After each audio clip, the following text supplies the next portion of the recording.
It's about I gotta say, it's the stupidest thing in sports. Whoa, he has trouble with the snap, and the ball is free. It's picked up by Michigan State. Jalen Watts Jackson, and he scores on the last play of the game. Ground ball, right side. Cabrera will cut it off. Galarraga covers. He's out. No, he's safe. Phoenix has the foul, and a pinnacle ball throws it down. DeBrincat gets it back to Goss. Sparing across now. Kane. They score! Raymond! 8-5. Got to the throw, and it's caught by St. Brown for a first down. This is BS Sports. And away we go. Welcome one, welcome all. It is another week, another exciting weekend of sports action. Look, it's the headliner. We're going to talk about it. The Pistons did it. They won a playoff game. It is a miracle of miracles. It is truly, I didn't think I was going to see that. I thought at some point they were going to win a playoff game, but I didn't think I was going to see it this soon. It's great. I'm feeling good. We'll talk about it, but we got a lot to talk about because I don't know if you're aware. There's this little thing going on this week in Green Bay, Wisconsin. It's called the NFL Draft. I'm not familiar with this. I don't really know if it's a new thing. It could be a new thing. I'm not totally on par. I'm not locked in with it. Jack Flaherty just gave up a 2-run homer with 2 outs and 2 strikes, so that's never a good feeling. Tigers down 2-0 now in the second inning. Yeah, second inning. But yeah, we got a lot to talk about. We got to talk about the NHL playoffs. Those have gotten started as well. Talk about the NBA playoffs because those are sort of in the swing of things. But obviously, it wouldn't be a BS Sports episode. It wouldn't be me if we didn't talk about the team that I like, the team that I support, and that is, of course, the Detroit Pistons. So, just looking at the series here, game one, frankly, I'll just be honest. I did not watch this game. I was not in a place where I could. I watched about the first half of it, and then I had to get going. So I didn't watch the game. I gotta tell you,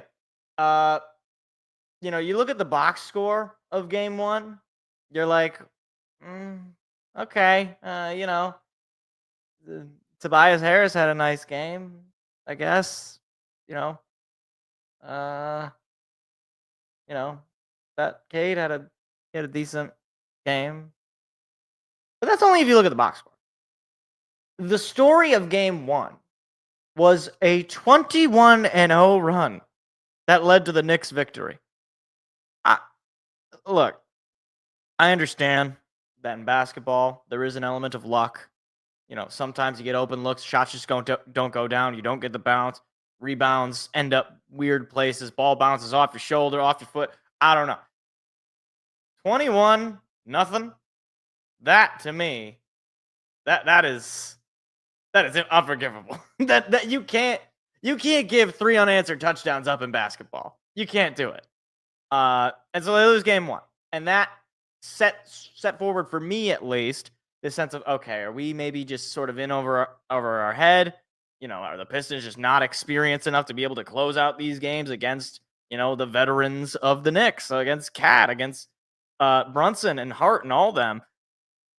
And then game two happened. And suddenly the story to me completely shifted. It went from, okay, in a sense, even if you go back to the regular season, the Pistons were due to lose a game to the Knicks. They hadn't lost a game to the Knicks since like November. They were due, especially in MSG, especially in a playoff environment, sold out crowd. Understand. In game two, I know the final score is only a 6-point lead. The Pistons dog walked the Knicks. They were in control of this game 2/3 out of it. Even if you want to say, oh, well, in a minute left, it was a tie game. There was not really, in my mind at least, a sense that we were just going to, die, basically. That we were just going to go out there and not make any baskets. We're not going to draw any. No, we just, in the clutch moments, Dennis Schroeder had probably the biggest three in his Pistons career, albeit a short Pistons career. But the story of the game was one Cade Cunningham, who apparently took his first game personally, because he was like, you know what? Nobody else is going to be able to score. I'll do it myself. 33 points. He was a +5 player on the floor. He had 42 minutes on the night. He was basically there the whole time. Shot 52% from the field. Only 25% from three, but he took 4 threes. He made just one. He was just getting to the basket. And I think Cade Cunningham identified himself in this way as the anti-Jalen Brunson. All right? Jalen Brunson. Now, I have defended Jalen Brunson. I really like Jalen Brunson. As a player, I like his attitude. I like the way he carries himself. However, after watching especially game two, I've come away with this. Jalen, buddy, you are a far better player than you're giving yourself credit if you have to draw fouls in order to get Asar Thompson off of you so that you could start scoring, and or jumping into defenders and being like, oh, they got the ball up somehow in the air, and oh, well, I was shooting a 3, so I get 3 free throws. Like, dude, you are so much better than that as a player. Like, why are you doing this?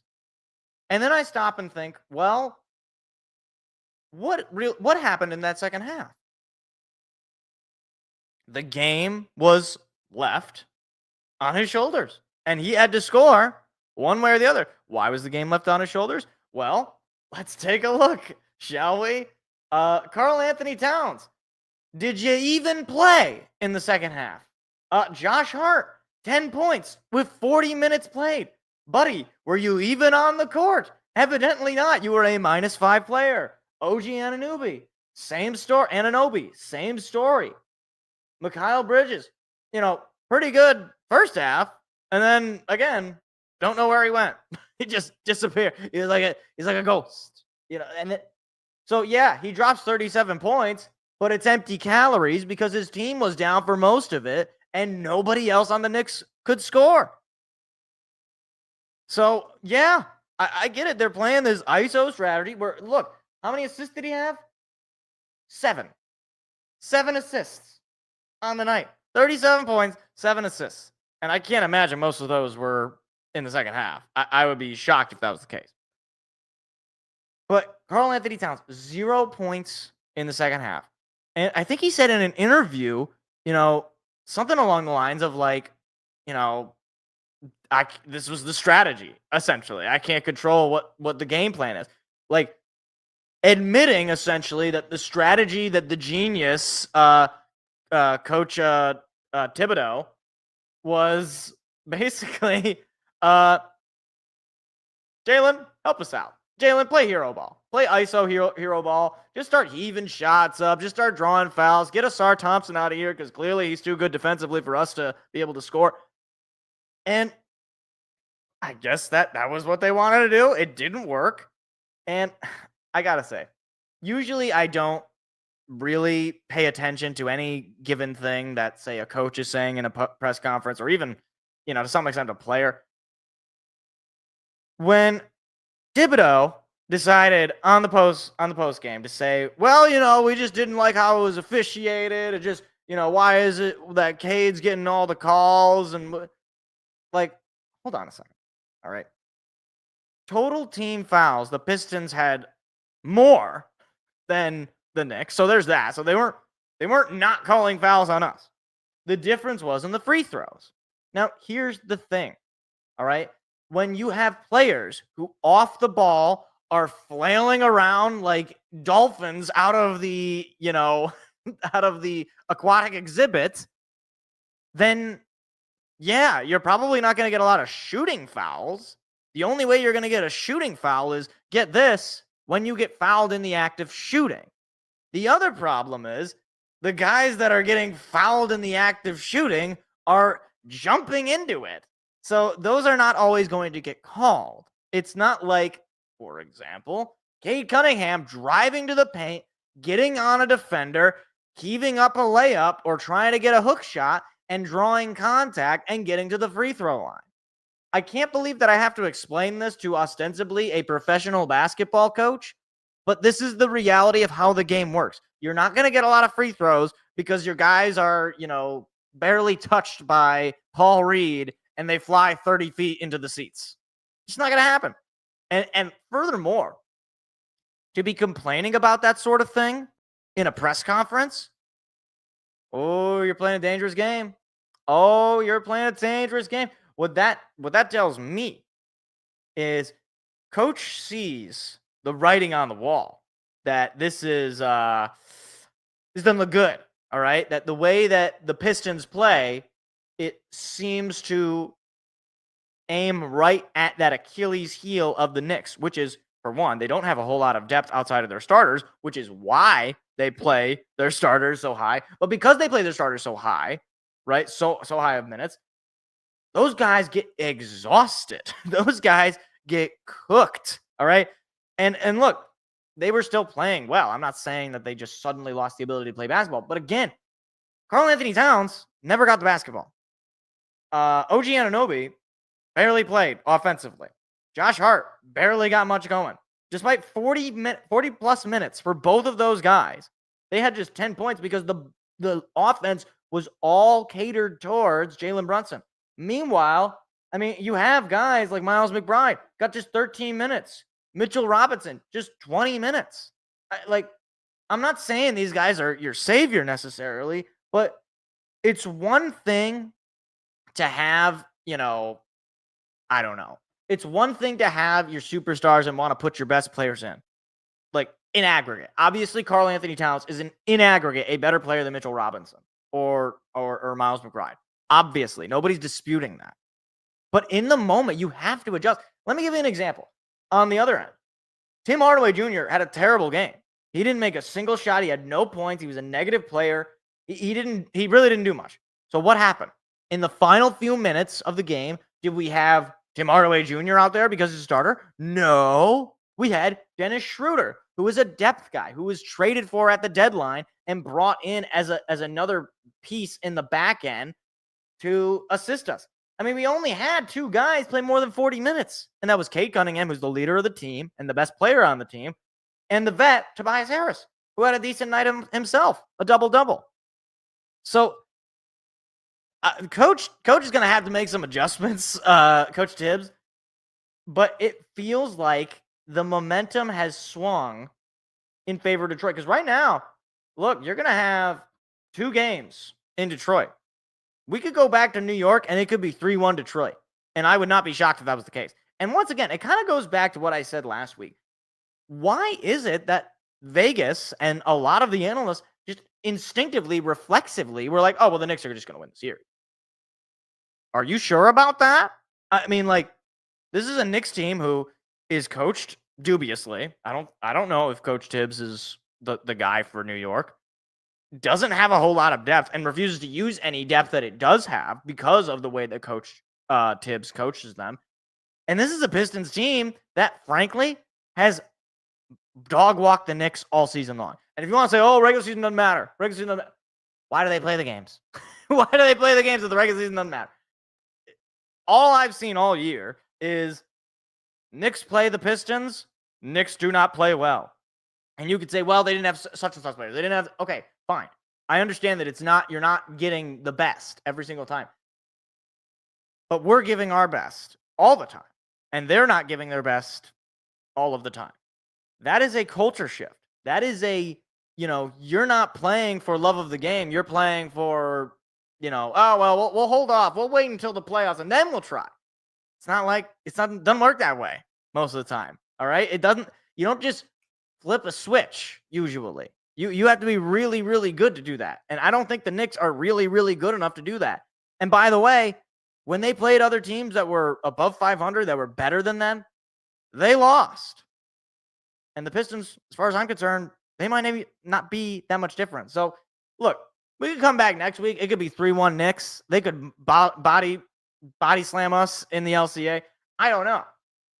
But especially if the Pistons win on Thursday, you might as well just start, getting the closing time theme playing in MSG, because that to me would be one. Obviously, it'd be one nail closer to the final nail in the coffin. But especially if it's another game like this where the Knicks are getting out-toughed, they're getting out-rebounded, they're just getting out-physicaled, and Coach Thibodeau's answer is, why aren't we getting the calls? Why aren't we going to the line? Coach your players differently, and maybe you'd be able to go to the free throw line. I don't know. That is, as they say in the business, that is a YP, not an MP.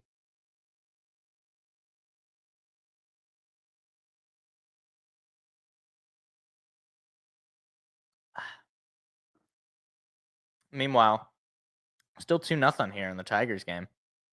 Top of the third, Padres got a runner on first.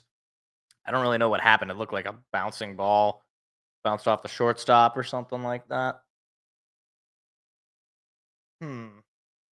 Well, anyhow. So I guess since we're on NBA, I guess we'll do a little talk on the playoffs. So I guess we'll start with this game. So technically this game 2 is going to be starting here in about 10 or so minutes. OKC might be a little out of the realm for Memphis. Memphis, they got John Morant. They got Desmond Bane, right? Doesn't he still play? He still plays for them. They got Jaren Jackson Jr. They got players.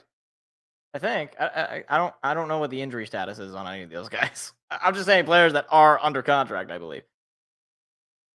But OKC just completely destroyed them. And I sort of talked about this, I think last week, about the playoff preview.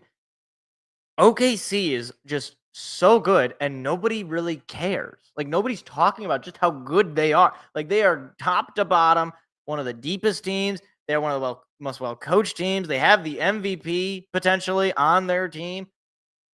And they just made the Memphis Grizzlies, who, granted, they're an 8 seed. They were a play-in team. I understand. They made them look like they made them look like, a G League team or a college team. 131-80 in the playoffs? I don't know, man. That's a little much. That's a little much. So we'll see what ends up going on tonight. If Memphis can bounce back, I don't have a whole lot of faith in them. Especially given, they fired their head coach. John Morant. And it's funny. I remember seeing a post about this, and it was one of those posts that when you read it, you're like, no way, that can't be true. And then you think, and you're like, you know what? I kind of agree. And it was, if John Morant is your best player, if he's your leader, you're not going to win anything. Something like that. And I kind of agree. Like, he's a really good player. Right? He's a superstar. He's a stud. He can, fly all around. He's one of the best athletes in the NBA. But if he is your best player, I can't really explain it. And I'm not a Grizzlies fan. I don't watch a lot of Grizzlies basketball except when they play the Pistons. But yeah, it does kind of feel like, if he's my best player, I don't feel great. That's all. And maybe over time he'll develop, he'll mature, or whatever the case might be. He might change his play style, whatever. Right now, that's the feeling. So we'll see what ends up happening later tonight. Then the Clippers Nuggets. So I said going in, this could be one of the best series of the first round. And that first game delivered, man. That overtime, I was a little annoyed because I was like, come on, I want to watch the Pistons game, and this game's going to overtime. Unfortunately, the Clippers decide playing basketball for money is not enough of an incentive, and they lose the game. They had a double-digit lead, and it just, the Clippers did Clippers things. But then in game 2, they bounce right back. And now they're going to LA for the next couple of games here. I really could see this series going to 7. These two teams have definitely not definitely. They've obviously played each other. So not like it's totally there is. I don't know that there's a rivalry exactly, but there is history at the very least. And to be perfectly honest with you, I don't think anybody expected this from Kawhi Leonard. Like, coming off of injury, I thought, this guy's pretty much done. No, definitely not. Game 2, 39 points. I don't care who you are. I don't care who you're playing. You score 39 points. That's pretty good. He scored a point a minute. Basically, he played 39 minutes. Every minute that passed, Kawhi Leonard scored a point. That is crazy. That is absolutely crazy. I mean, even, James Harden, whom I despise, credit to him, he had 18 points as well. Not a great night, but not a bad night either. Shot 36% from 3. You'll take that. Like, this Clippers team, I'm not saying that they're a finals contender, but if Kawhi is who he is, if he can take over, similar to what he did in Toronto, they can be a tough out. And we're seeing it. Nikola Jokic is Nikola Jokic. He's averaging a triple-double right now in the series. And he averaged a triple-double all season. He's not going to be easy to take out. And if this Clippers team can get past the Nuggets, look out for them potentially to give some of these teams a run for their money. Now, again, OKC might be just light years away. But Kawhi Leonard, fully healthy, he's playing like he did in his prime, which is pretty incredible for a guy whose knees seemingly don't work. This could be his last hurrah, really. But either way, this series is so far delivered. Unfortunately, the next game is at 10 p.m. Eastern on Thursday night because I guess people don't work anymore. I understand it's Denver, LA markets, so they're appealing to those fans, but whatever. I want to watch basketball. I like the playoff basketball. I love watching the NBA in April and May, but whatever. What do they care what I want? Doesn't matter. But anyway, Anyway, moving along then to the next series, which I believe is also continuing tonight. Lakers drop a game to the Wolves. Luka Doncic, despite a fantastic playoff debut for the Lakers, I should say, not obviously his first playoff game. He had, let's see, he had 37 points, 8 total rebounds. He had just 1 assist, so not a lot of passing going on there. But either way, the Wolves, however, didn't really matter. They won the game pretty soundly, 117-95. Anthony Edwards, he is who he is. He's one of the greats right now in this league. I loved what the Wolves looked like going into this season. After they were in the final 4 teams in last year's playoffs.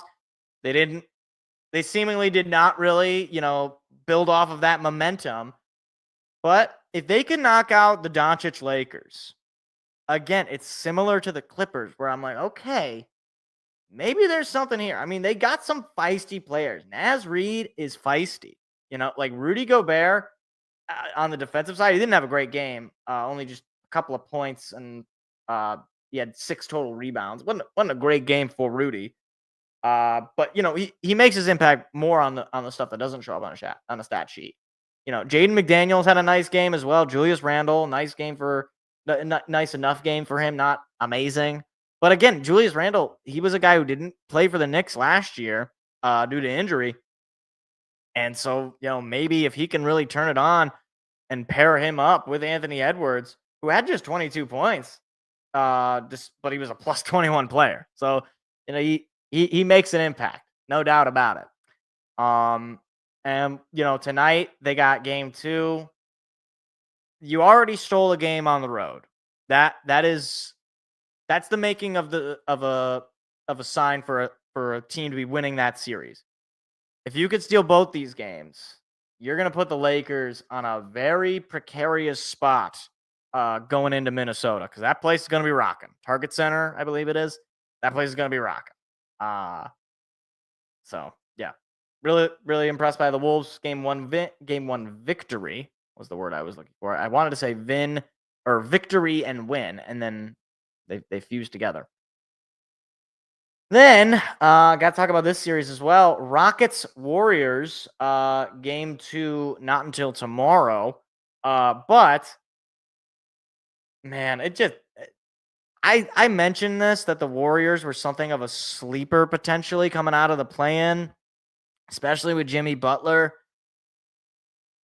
But you want to talk about a lack of experience. Maybe the Rockets were kind of dealing with that, similar to what the Pistons dealt with in game 1.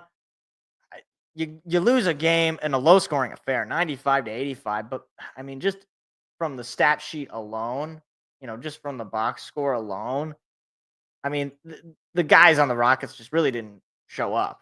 I don't want to be mean, but 10 points from Fred VanVleet, 26 from Alpernine Sengun, Asar Thompson, Amen Thompson, minus 16 player. That's not good for a guy who's like, he's something of a defensive specialist, similar to his brother.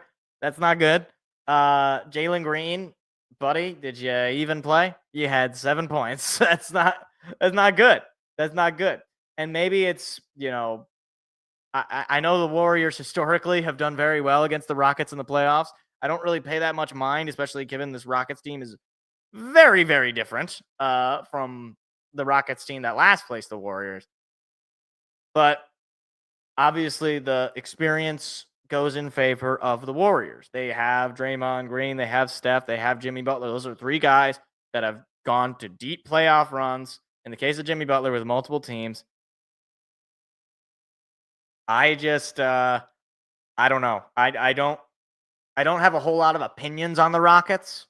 So that tells me that maybe they're just not that, they're not like the Warriors. They're not like the Thunder, where they're just so good that they blow you away. They're kind of like, oh yeah, forgot about the Rockets. Didn't really know that they were doing anything. Didn't really know.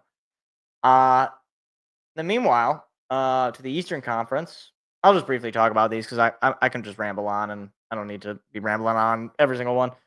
Cavs take a 1-0 series lead. They just kind of blow out the Heat there, 121-100. Not a whole lot to go deep down into. Bam Adebayo was your leading scorer, Miami, and you're starting Alec Burks in the playoffs. That's never good. Former Piston. That's never good. Not that every former Piston is bad, but Alec Burks in particular was not very good. You're starting him in the playoffs. This just feels like a sweep. It doesn't. I don't think there's really any fear with the Heat. Without, Jimmy Butler, the Heat are just sort of a shell. Bam Adebayo, fine player, even good player. He's not going to lead you to the promised land. He's going to need some help, for sure. Then, let's see, we got Pacers Bucks. So this game is happening. Game 2 is happening right now.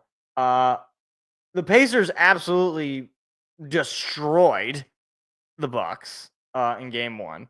And right now, I think in game 2, they're winning, but it's not, it's not dominant. It's 36-24. So that, double-digit lead, never great. Never great to be down double digits, almost at the end of the first quarter.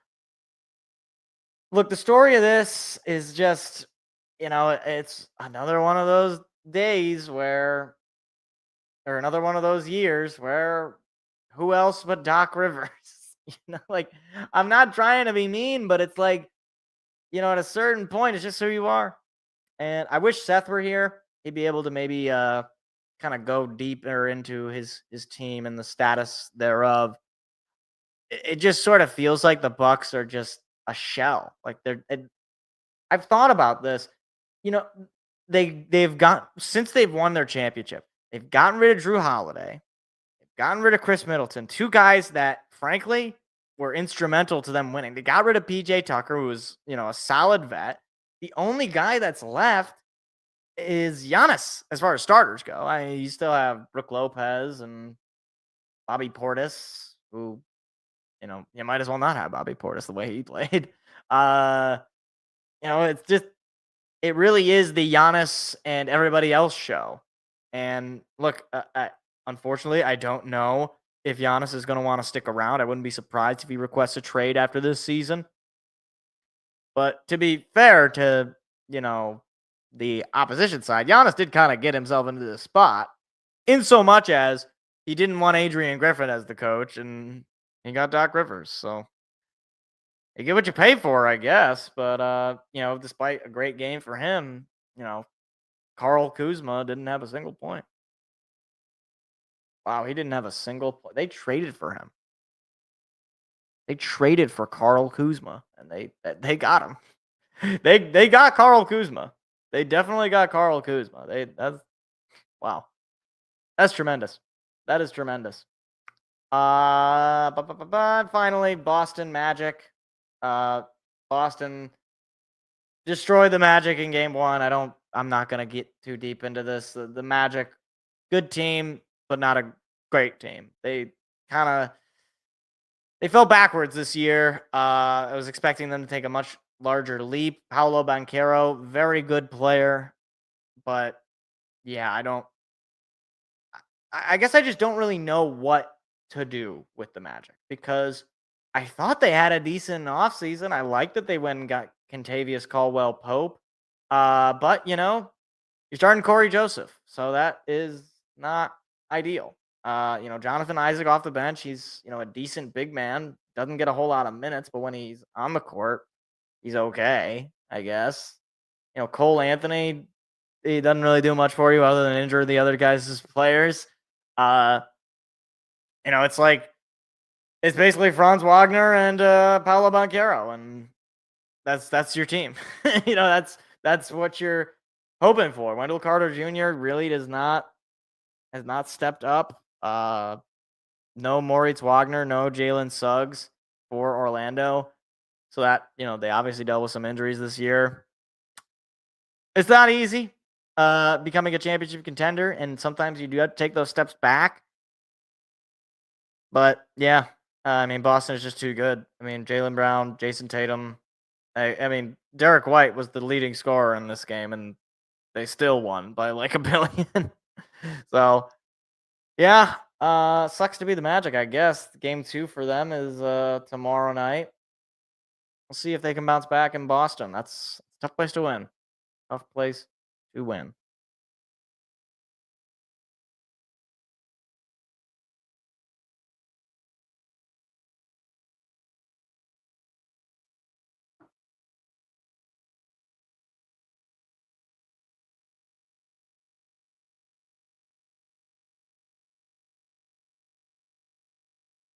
What is this?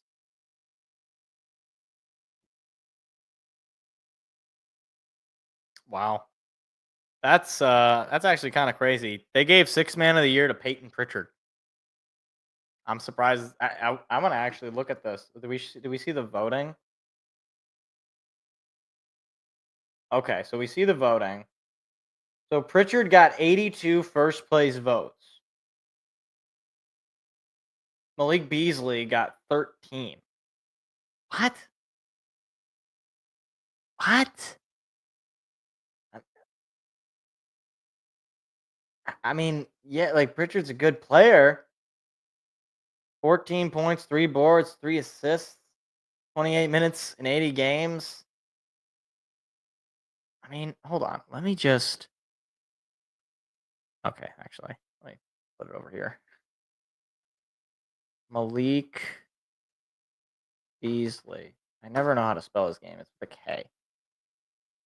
Like, okay, so he had those were his stats. Pritchard's stats were 14 points a game, 3 boards, 3.5 assists. Okay. Beasley had 16 points, 2 boards, and 1 assist a game. So, not perfectly comparable. He had more points, Beasley did.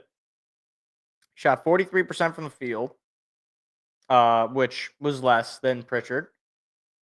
But he shot less from 3 than Malik Beasley, who shot 41% to Pritchard's 40%, although, pretty comparable. And he had the most bench points in the NBA. So, okay. I mean, I'm not, totally upset, but man, to only get 13 first place votes. I guess I just expected it to be a little bit closer. Maybe that's Detroit bias. That's fine. I'm not hiding the bias. Man, that's pretty crazy. That's pretty crazy. Alex Caruso got a 3rd place vote. Russell Westbrook got some 3rd place votes too. Wow. Huh. Naz Reid got a 1st place vote. I mean, ultimately, it was not close. Just from the 1st place votes, as far as those go. But yeah, that's okay. Okay. I guess look out for Malik Beasley to have a really big game tomorrow or on Thursday. That's all I'll say about that. That's okay. Use that as fuel, I guess. And speaking of fuel, so originally I was going to do more of a preview to the NHL playoffs, but they already started. So I'm just going to kind of go over the series, and I'm still trying to find out when the Red Wings will be playing, because many Red Wing fans have informed me that Steve Yzerman is the single greatest general manager in the history of sports. So maybe they're they're a little bit later. I know Tampa Bay and Florida, they're starting tonight, so maybe it's similar to that. Like, there's just, you gotta wait a little bit. Yeah. So we'll see. So starting with the Winnipeg St. Louis series. Winnipeg gets off 2-0. They defend the house. Needed to do that, or maybe needed to do that is a strong word, but good job doing that. Basically, President's Trophy winner Winnipeg looked like it, especially in that second game. Man, you used to have a team in the playoffs to a 2-1 or 2-1 win. Oh, that is demoralizing. That is the worst kind of loss to have to sit through in hockey.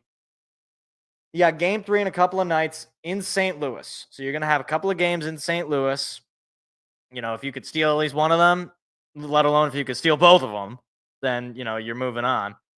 But basically, the way I see this is Winnipeg, despite, winning the games, I wouldn't say that I'm like, okay, I feel great about them making the cup this year.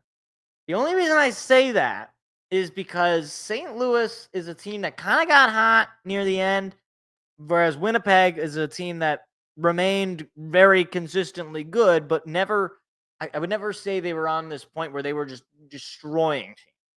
They were just consistently good. And I think you do got to have a little bit of a hot streak in you to make that run in the playoffs. Maybe I'll be proven wrong. Maybe, Winnipeg will just slowly but surely get themselves through. But, good for them. They defended the house, needed to do that.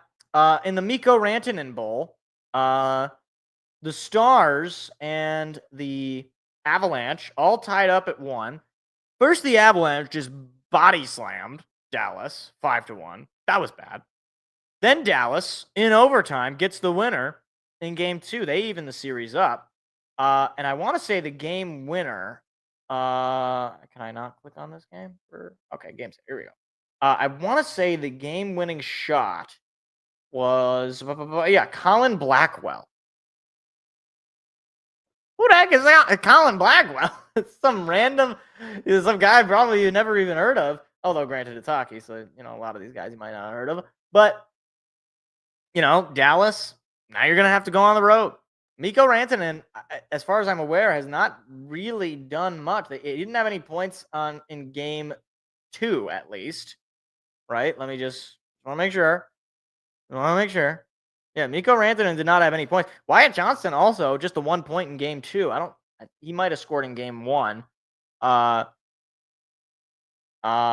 Johnston got an assist in the third period, and at that point it was garbage time. Maybe not. No, actually, I think right. It wasn't garbage time at that point. It was a 2-1 game. So needed that point. But Mikko Rantanen has not done anything as far as, again, assists and goals go. I understand that there's more to hockey than just assists and goals.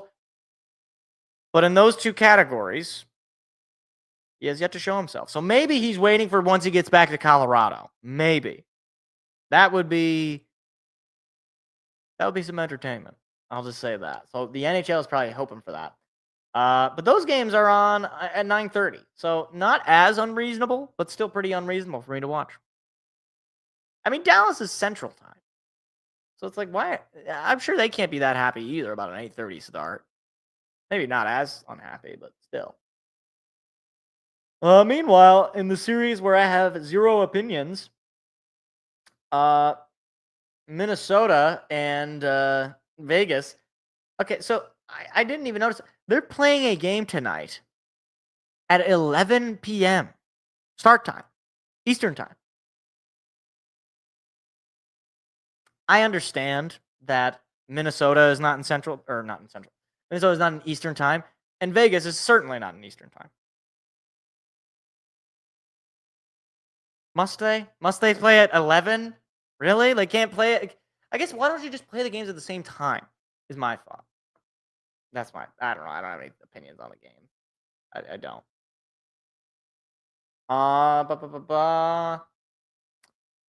Next up, we got LA against the Oilers, the inevitable series. These two teams seem to always meet in the playoffs. And LA, credit to them, they almost blew it, but they did not blow it. Final seconds, they get a game-winning goal. They win. They take a 1-0 series lead. I was going to say they stole a home game, but that's kind of how it felt. Maybe the Kings are just going to have to do this. Look, the Oilers are the reigning Western Conference champs. They are chomping at the bit for another chance at a Stanley Cup. 4 points for Connor McDavid in game 1. He has the ability to take over games. The question then becomes, can the Kings just one time have a little bit of fun? Can they play? Can they have fun? Is that illegal? Is that not allowed? I want them to have fun. That's what I want. They're like the one Los Angeles team that I have no negative opinion. Hey, look, there's Kirby Joseph. Kirby Joseph at the Tigers game. Maybe don't go to Tigers games anymore, buddy. They're losing right now, so Jack Flaherty gives up a Line drive single. Start the 5th inning. Anyway. Now I got to talk about the battle for Ontario. So right now, game 2 is going on. Toronto's up 1-0 in the first period. They're also at 1-0 in the series because they destroyed the Senators. As fun a story as the Senators were this year, being one of those rebuilding teams that seemed to never end. They finally get over the hump. They finally get into the playoffs. One problem: Toronto is very good at hockey. I was going to say very good at football. They're not very good at football. They're very good at hockey, and they just destroyed them. Now, look, because it's the Maple Leafs, any first round series, as far as I'm aware, it's not, it doesn't matter. They got to get through it because they have managed to blow leads in series. They've managed to, you don't go several decades not getting out of the first round because you're a well-run, well-oiled machine and you have luck on your side. We'll see. I would be shocked if Ottawa managed to get past Toronto. They are very good and stacked and all the rest. But who knows? It's Toronto, so I'm not gonna totally write it off. Meanwhile, tonight, Tampa Bay and Florida start their series. They start in less than an hour. Gee, who creates these start times? First of all, these are two Florida-based teams, and you're starting the game on a work night, on a school night, at 8:30. Start the game at 6. Started at 6:30. I did 7. I don't what. The game can then end if you start at 6:30. It can end at 9:30. It can end at 10 reasonably. I just don't understand. We're talking about Eastern Conference teams. East Coast, Eastern time zone. Whatever. They don't listen to me. Meanwhile, Capitals get a overtime win over the Montreal Canadiens de Habitats. Alex Ovechkin decided to stick a knife in their soul. And you know what? I'm not going to stop him. I'm not going to stop him from doing that to the Montreal Canadiens. They represent to me the anti-Red Wings, and so I will hate them. Not because they're wrong for what they are, but because they do everything I wish that we would do, basically, which is actually develop and bring up your young guys when, they are ready to make an impact. And they make the playoffs, and they're fun, and they're fast, and enjoyable, and regardless of the fact that they lost game 1, they're definitely still in the series. So, it's going to be tough. Washington's one of the best teams in hockey. But, still. And then the other game that is going on right now, the Hurricanes up 2-1 in the second period over the Devils. Yeah, just I mentioned this. I wrote this down. It just feels like the Devils are I don't really know what it is I don't think they really have much of an answer for Carolina. But on the other hand, Carolina, look, I need you to do something or I'm done with you, basically. It's been however many years where they've been a consistent playoff team, but they just have never gotten over the hump. Offensively, they just seem to always be a quiet team. Now, granted, they had a 4-1 win, and right now they already got 2 goals in a couple of periods, but they are a suffocating team, and that's the identity that they've built. That's the roster that they built, and I'm not saying you can't win that way, but it's evidently been pretty hard to win that way. So they can get the win here, defend the home, get 2-0 on the Devils. Yeah, I could see this potentially being a sweep or be up 3-1 going into the final or going into game 5, which would be another homestand for Carolina. Either way, I think they definitely got to do something. They got to make some noise, whether it's make the cup, make the conference finals, whatever the case might be. I just can't have another exit early or just another, they just don't show up situation. So, yeah. But those are your NHL playoffs. So I will actually be right back. I realize this has gone on for much longer than normal, and I have to go to the bathroom. So I'm gonna just play the little countdown thingamabob, and we're just gonna leave it at that for until I get back. So all right, cool.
All right.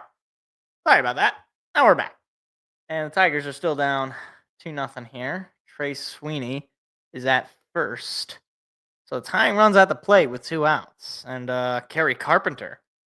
Actually, I kind of want to watch this. I kind of want to see this. Kerry Carpenter at the plate. He's the tying run. He's 0 for 2. He's already got 5 homers on the year. I just want to see this sequence before we get into our next segment here.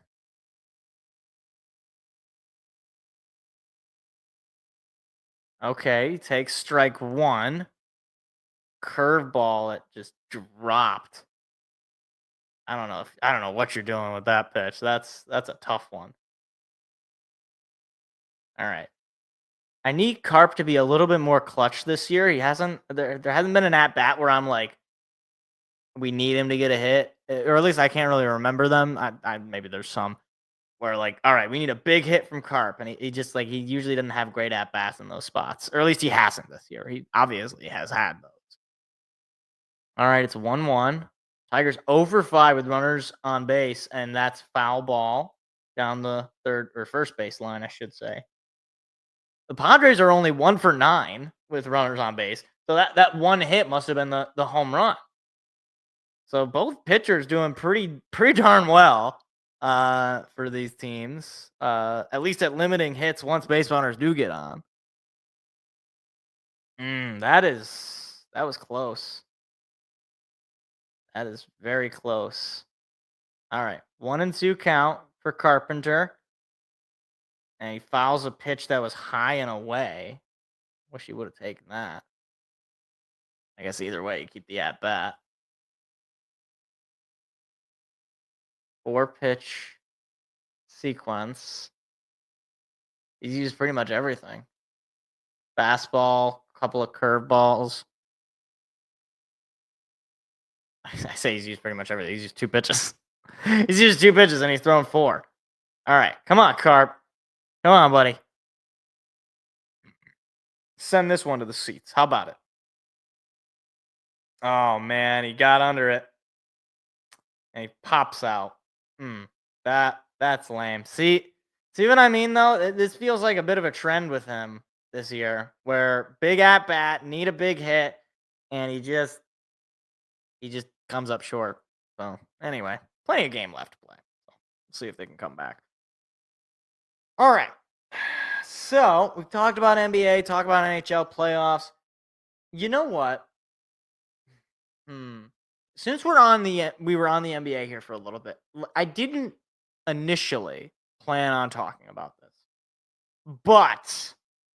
But I have been forced, my hand has been forced, and I will bow to the whims of what was one of the strangest press conferences maybe ever.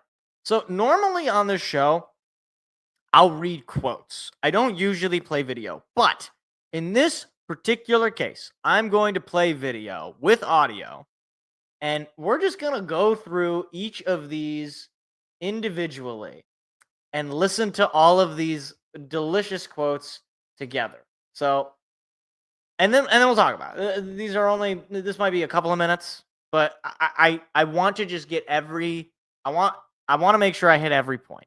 So let me just go ahead and do share screen.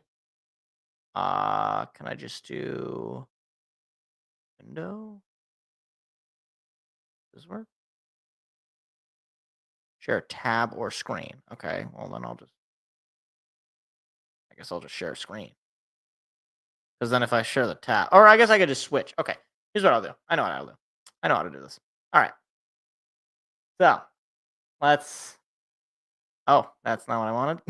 Let's remove you. And there we go. That was weird. All right. We're going to go ahead and listen in on this. So this is Nico Harrison on the backlash to trading Luka Doncic. And let's listen in together. When you were kicking the idea of this trade around, and you had various scenarios planned in your head, did the anger and outrage from the fan base. Has that exceeded what you were kind of planning for? Yeah, good question. I did know that Luka was important to the fan base. I didn't quite know it to what level, but really the way we looked at it is, if you're putting a team on the floor that's Kyrie, Clay, PJ, Anthony Davis, and Lively, we feel that's a championship caliber team, and we would have been winning at a high level, and that would have quieted some of the outrage. And so, unfortunately, we weren't able to do that. So it just continued to, go on and on.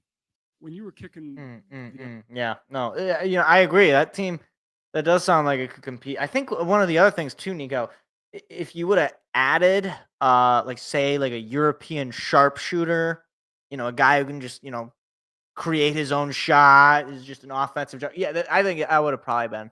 If someone like kind of like Luka Doncic would probably really, do well there. We're just gonna. Oh, okay. The video is not available anymore for this one.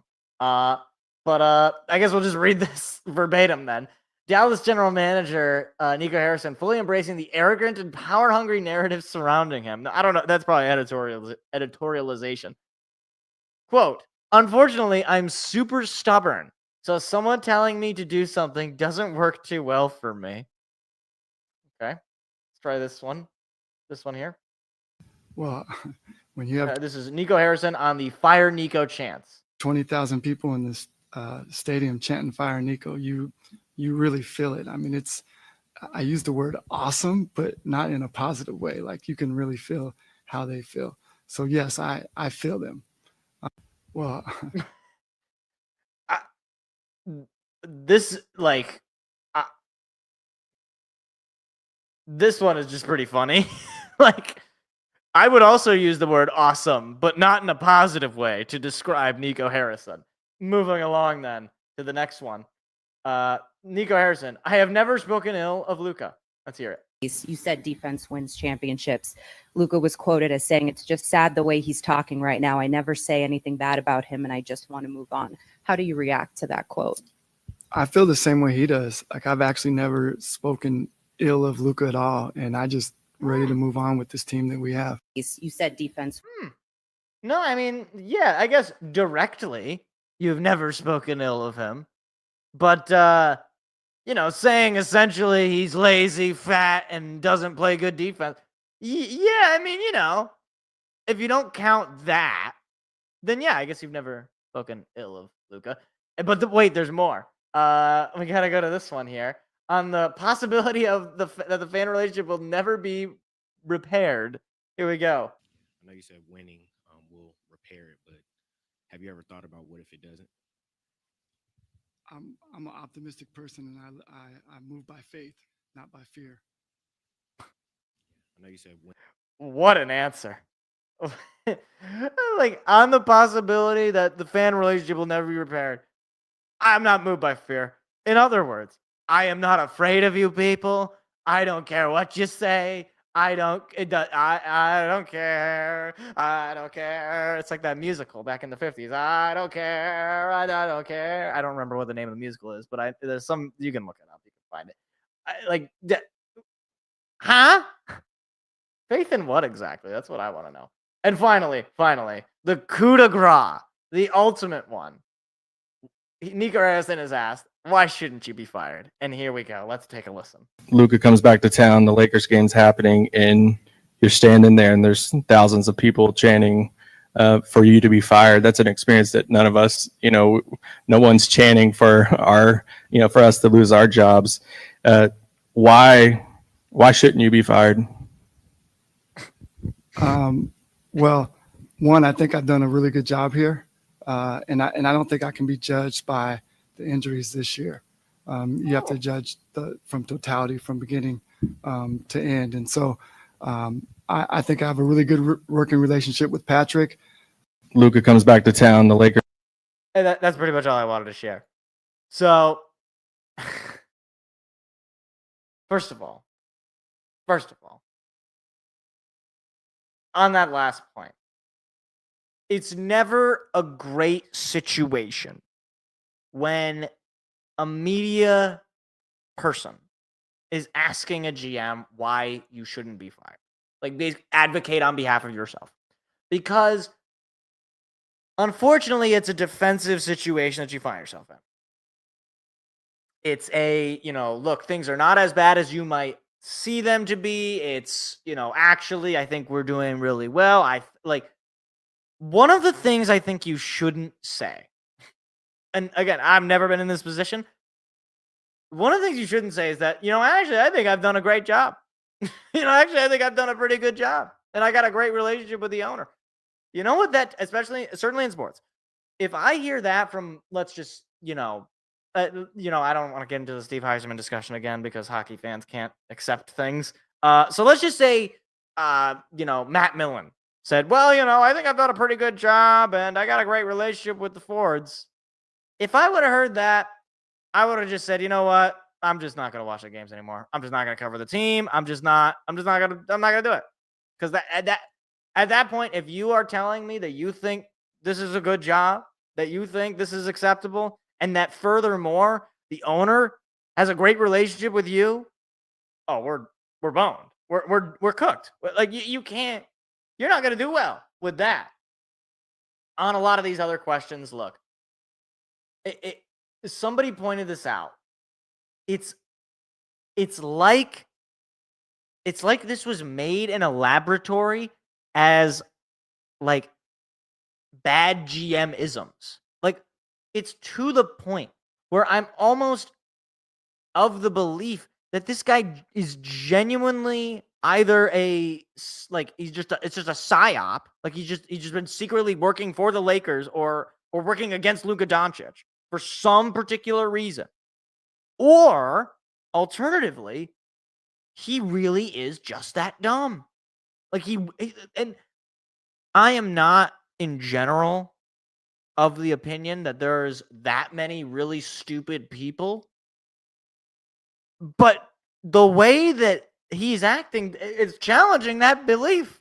Like, there are people who might not know a lot of information. But I think if you get to the point where you are a general manager of a professional sports team, you simply can't be stupid. Like, you have to be at least clever in some ways. One thing is for sure.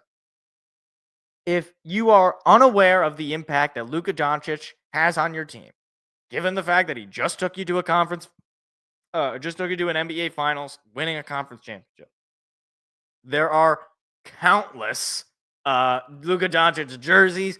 There's countless Luka moments. The fact that, the term Doncic dagger, like that he is a killer for, like, that Dirk Nowitzki is endorsing him as, his successor for Dallas. Like, how could you just be that unaware? Like, look, as a Detroit sports fan, I've seen my fair share of really terrible GMs. I've seen Al Avila. I've seen Troy Weaver. I've seen plenty of bad general managers. Name any. I've seen Bob Quinn, Matt Millen. I've seen plenty of mismanagement. I gotta tell you, I've never seen anything like this. I've never seen, like, it's one thing for a general manager if you sign the bad players or if you make trades that don't really work out in the long run, whether that's you give up too much or you trade for a bad player or whatever the case might be.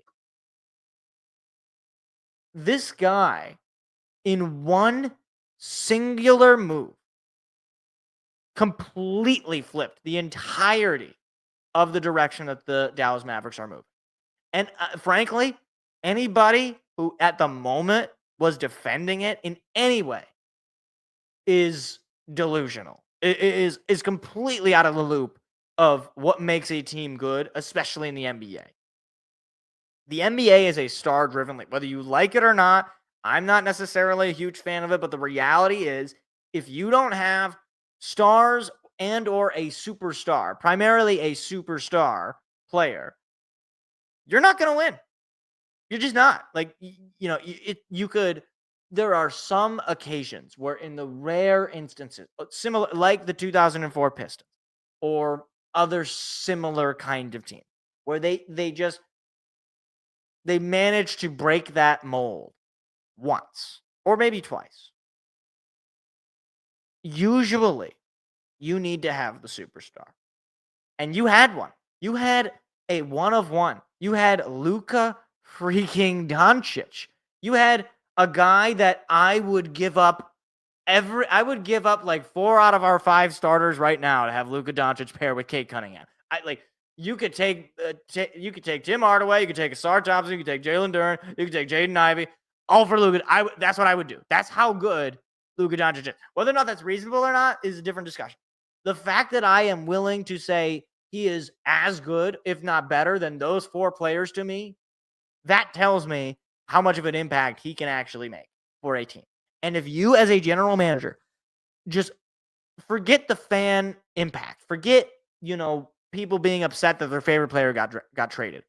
Forget that. If you can't identify the talent, if you can't identify the player's value on the court, what are you doing being the general manager of a team? If not, basically a saboteur.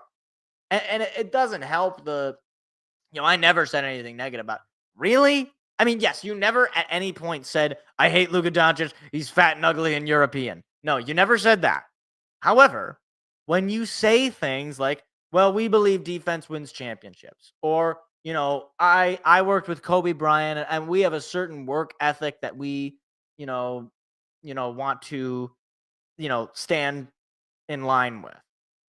The implication is, whether this is actually true or not, Luka sucks on defense, which, to be fair, he's not that great on defense, but Luka sucks on defense. He doesn't work hard, and he's fat and out of shape. That is the end of the passive aggressive nature of what he said. And then furthermore, I mean, the PR mania of kicking guys out because they said fire Nico at a game. I'm sorry, man. First of all, you can't be all that confident in the job you've done if you got to fire people for paying their own hard-earned money to go to a game just to, let their voice be heard that they are dissatisfied with the job you've done. Again, to me, it's this is going to go down. And, regardless of whether Luka Doncic wins a title with LA, which frankly, I would be surprised if he does not, just given the situation that LA is in. And just given the fact that you just gave them a new superstar to build a team around from this point forward. Once LeBron retires, which could be in the next couple of years here, you just gave them a reset button, essentially. You gave them, okay, we lost LeBron, but we have Luka. And so you can build around Luka. You don't have to worry about draft lotto or finding the diamond in the rough late in the draft.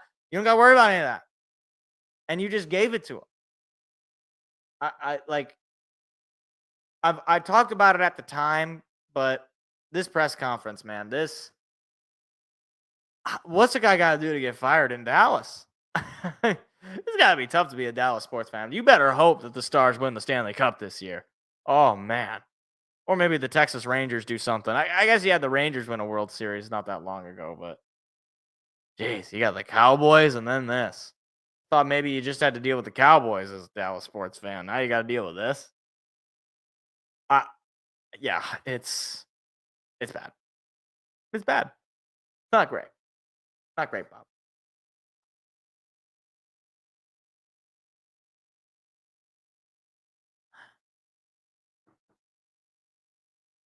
All right. Now, moving along. So, there is this little event this upcoming Thursday here. You may have heard of it. It's called the NFL Draft.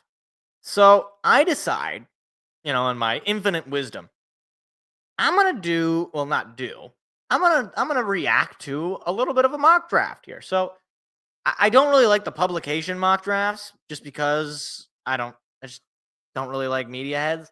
So, I kind of just like the old tankathon mock draft. So, we're going to kind of just go through it. And obviously, this is based probably on some sort of systematic algorithm being run here. But either way, it's interesting, and we'll talk about where each team is at, as well as what I would like to see in particular from the Lions, and go from there. So, number 1 overall pick going for the Tennessee Titans, Cam Ward at quarterback. Yeah, I think it's probably the right move for them. Will Levis is not him. As the kids say, he is not him. He's very bad, actually. So whether Cam Ward is good or bad, I think at the very least, you're worth a shot. You only get the number 1 overall pick so many times. Cam Ward is, he would not necessarily be a first-round quarterback last year comparatively to that class, which, we'll see how that class ends up as the years go by. But at the very least, Tennessee needs it. And you got Travis Hunter going to the Browns. It's the question with him is what position he's going to play, because he wants to play both. And to me, that's not going to work. You're going to play one or you're going to play the other. And in a sense, I kind of feel like he would fit right in with Cleveland, because he can be a little bit of a drama machine potentially. So, he might fit right in. You got the Giants taking Abdul Carter. Yeah, I mean, maybe you see them go for a quarterback here. Like if the Titans don't go for Cam Ward, I could see them trying to take him. Yeah, it's you got Russ Wilson and what's his name? Oh my gosh, Jameis Winston, which not great. It's not great, but maybe they just end up saying, you know what, we'll just take the best player. The quarterback class not very good. Just take the best player. Understood. I would get it. Patriots going O-line with Will Campbell. Yeah, protect your young quarterback. I think that would be the right move for them. Jaguars going Mason Graham out of Michigan, defensive line. Yeah, they're just kind of in a weird spot. I would probably go offensive line if that's an option, but yeah. And then this one. This one would just be kind of funny because it would be just like the Raiders. To go Ashton Janty at number 6 overall, I think would be a huge mistake, which is exactly why I think the Raiders would probably do it. I love Jahmyr Gibbs. There's been a lot of times of running backs in the first round. Saquon Barkley, one of them. They can work out. Ashton Janty, I don't think this would work out for Vegas for a number of reasons. Number 1, I don't think their offensive line is very good. And number 2, it's the Raiders. Basically, my fear with any skill position player drafted by the Raiders is, okay, this guy's going to commit some embarrassing crime in the next, 2 to 3 weeks. So, that's my take on that. Jets going offensive tackle, Armand Membo. Yeah, I get it. Justin Fields is your quarterback. You might want to secure that offensive line, give him a best shot at success. I don't think he's a good quarterback, but, that's that. Panthers going with the linebacker / edge Jalen Walker. It's a Georgia defensive player. Sounds like a good deal to me. Bryce Young showed a little bit of growth and development near the end there, so maybe they figure they draft based on a big position of need, fix that defense potentially. Yeah, they're a team that needs a lot, so not sure that Jalen Walker would fix all their issues. This one will be interesting. Shedeur Sanders to the Saints. Yeah, they're in desperate need of a quarterback because Derek Carr might not be playing football, and Spencer Rattler is awful. I remember people trying to convince themselves Spencer Rattler might be good, and I was like, no, he's never been good. Like at the college level, he was never good. So yeah, Shedeur Sanders, I think he would fit right in. I think he would fit right into the QB carousel nonsense because I don't think he's going to be that amazing. I think he was better than some people are giving him. Like some people are saying he's not a first-round quarterback. I don't know that I agree with that.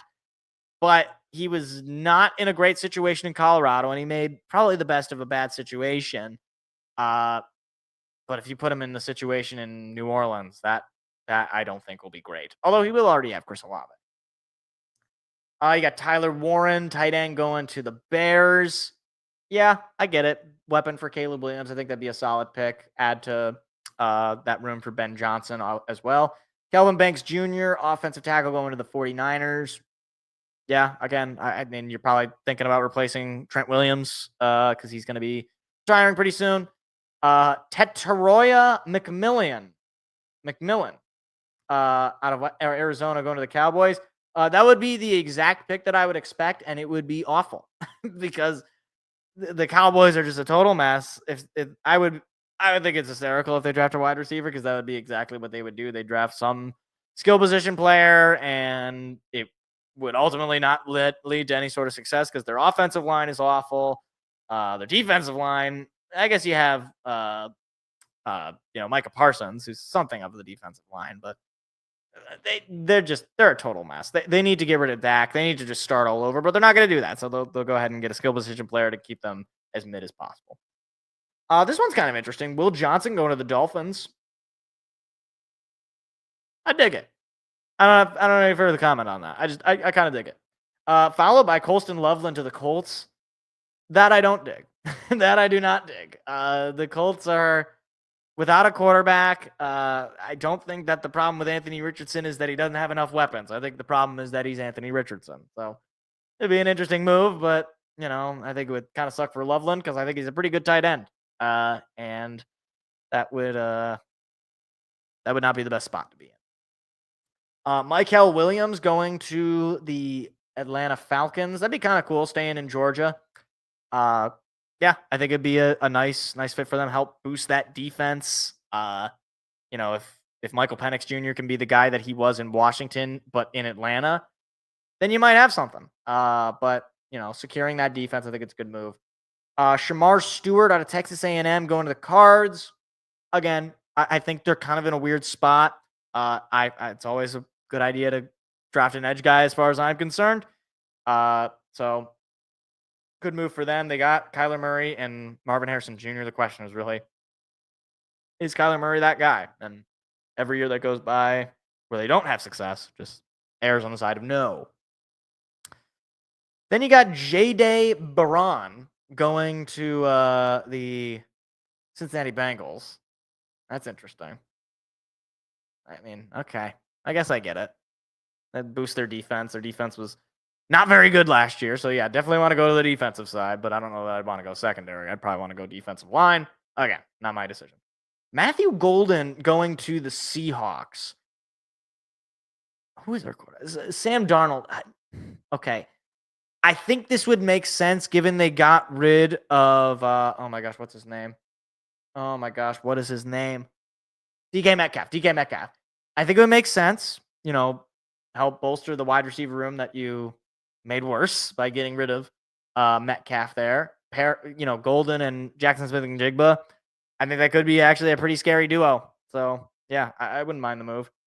Jahad Campbell going to the Buccaneers, linebacker out of Alabama. Yeah, solid move. I Bucs are fine. I think they need to, boost the defense maybe a little bit. Maybe they could probably benefit from adding for the wide receiver. I think if Matthew Golden is available, I think it would be a nice pick for them. But yeah, Omarion Hampton out of North Carolina, the running back going to Denver. Going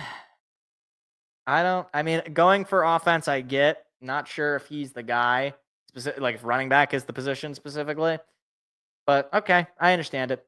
Walter Nolan, defensive line going to the Steelers. I would probably lean towards offense for the Steelers, but again, that's just me. Mike Green, the edge going to the Chargers. Again, I probably think about a wide receiver. That wide receiver room is pretty limited with just Ladd McConkey and friends. So yeah, I'd think about wide receiver. Wide receiver. Derek Harmon going to the Packers. Now that would just be terrible because that would be two former Michigan State Spartans playing for the Packers. Then I'd have to deal with Derek Harmon and Jaden Reed on the Packers. As far as the move goes, yeah, I think it'd be the right move for the Pack to help boost the defense. But frankly, they would also benefit, I think, from adding to the offense a little bit. Maybe offensive line to protect Jordan Love a little bit. Either way. The Malachi Starks going to the Vikings, safety out of Georgia. It's all right, I guess. I don't. Yeah, sure. Boost the defense, boost the secondary. Fair enough. Josh Simmons, offensive line, going to Ohio State, going to the Texans. Yeah, I think that would be the right move. They definitely need to boost their offensive line. Gray Zabel, offensive line, going to the Rams. Similar deal. Need to boost that offensive line. Donovan Ezuraku, going to the Ravens. Okay. I could get down with that move. I mean, Baltimore always seems to have really good defenses. So yeah, I think it'd be a solid move. Lions take an offensive line, according to this mock. Tyler Booker. I would be okay with that move. I think either way, the Lions need to go for a move in the trenches, personally. I'd like to see somebody on I probably prefer somebody on the defensive line, but if not somebody on the defensive line, I'll take offensive line. Defense obviously was beat the heck up. Who knows how some of those guys are going to come back from injury. I'd like to have a little bit more depth at the position. I'd like to have a little bit more just bodies even. I would take defensive line, but obviously offensive line, I'm not going to get mad at it. James Pierce Jr. going to the Commanders. Edge rusher makes sense. Boost that defense. The defense for the Commanders was not very good. So yeah, go defensive line. Kenneth Grant, defensive line, going to the Bills. Similar deal. Not a great defense last year for the Bills. Need to boost that. Josh Connerly Jr., offensive tackle, going to the Chiefs. See, this would be a time where if I'm the Chiefs, I would go another wide receiver. I mean, like, all you got is what's his name? The guy out of Texas whose name escapes me. Xavier Worthy. And he really didn't. He needed. There needed to be a little bit more than just him out there. I'll just say that. So yeah, I'd probably go wide receiver, but who knows what kind of wide receivers you're even going to get at that point. And then finally, the Eagles going with Nick Scorton, the edge out of Texas A&M. Yeah, I mean the Eagles are reigning Super Bowl champs. As far as I'm concerned, they can't really go wrong with who they decide to draft there. So overall, I think that was a pretty interesting draft or mock draft. I don't disagree with any of those in principle. I would say in general, like I said with the Lions, I want to see somebody on the trenches, whether that's offensive line or defensive line. Both of those, I would be satisfied with. And I'm thinking about position because I trust that Brad Holmes will find the right guy as far as a draft because he's pretty much done that. Even if you want to say Terrion Arnold might be a miss, I'm not totally convinced that he is. It's only been a year, and also I think he was a little partially. It was trial by fire. He didn't have much of a defensive line out there, and frankly, he didn't have that much of a secondary even near the end there. Yeah, I think that was a pretty good mock draft. We'll see what ends up happening because a lot of these mock drafts, maybe the first couple of picks they get right, but by the time you get to like pick 11 or 12, it's like it's just fugazi. You're just making it up.